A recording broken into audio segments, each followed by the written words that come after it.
Nós estamos votando os pareceres. Aqui elas foram atribuídos e nós estamos aqui argumentando que tem erro do parecer. E, portanto, nós precisaríamos ter responsabilidade e, por isso, votaremos não, vereador Libardi.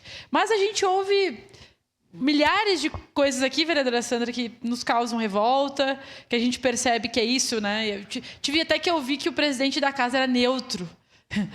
A gente ouve cada... Eu fico pensando, neutralidade. O que é neutralidade? Tem algum vereador neutro aqui? Eu acho que neutro... Que nem diz o povo, né? Nem shampoo, sabonete, enfim, de bebê. Todos nós temos posicionamento político, mesmo quando a gente opta por não se posicionar em alguma pauta, nós estamos nos posicionando, vereador Lucas. Portanto, arquemos com as consequências das nossas decisões ou não, das nossas posturas ou não, dos nossos posicionamentos políticos ou não.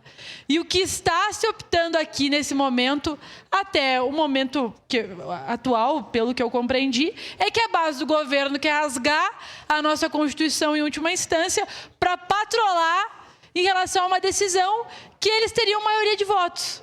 Isso sim é uma decisão política. E, por óbvio, todas as decisões que nós tomamos aqui são políticas. Porém, contudo, todavia, nós precisamos ter algum critério e algum olhar para as questões jurídicas, para a legislação. Eu não posso passar por cima das legislações.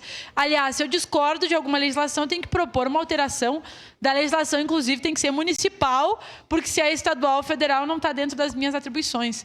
Por óbvio, as decisões são políticas, mas elas são norteadas, sim, sempre por um aparato jurídico legal que já existe. Portanto, tenhamos coerência, porque senão no dia de hoje eu argumento uma coisa e amanhã eu tenho que voltar atrás. Está parecendo semana passada que a própria base teve que votar pela derrubada do veto do Executivo. Obrigado, senhor presidente. Vereadora Andressa.